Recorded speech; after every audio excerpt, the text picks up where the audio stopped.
Look around your church. What do you see? People, of course. What else do you see? A Bible? Your pastor? A place to worship God? Is there an altar, baptismal font, and a pulpit for the pastor to preach from? Do they look like this church?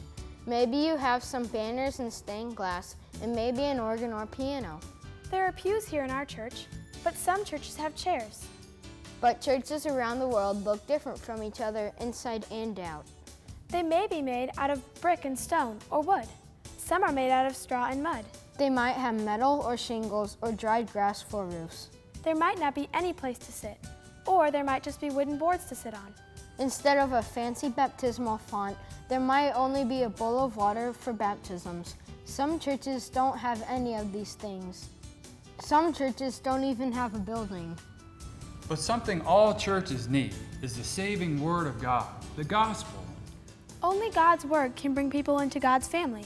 It doesn't matter if the church is in Africa, South America, Europe, or Asia. That's right.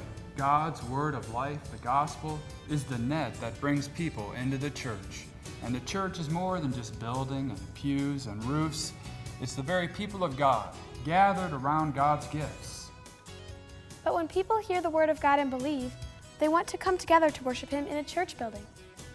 You can help new churches around the world get the things they need to wash, teach, and feed people with the good news of Jesus through God's Word and sacraments. You mean our pennies, nickels, and dimes can help provide Bibles, Sunday school materials, altars, fonts, and roofs for new church buildings? Yes, your gifts can even add up to buy bikes so pastors can get to their churches or visit God's people. So like $5 can buy a Bible? And $25 can purchase Sunday school materials or hymnals for a new church. Imagine what these churches could do with $100. Wow, that's a lot of money. I'll bet they could pay for a new roof or a bicycle for a pastor to travel to his church.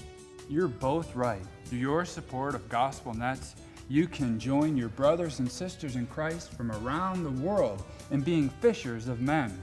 And through your support, you can help to provide these churches with the things that they need to catch people with the gospel.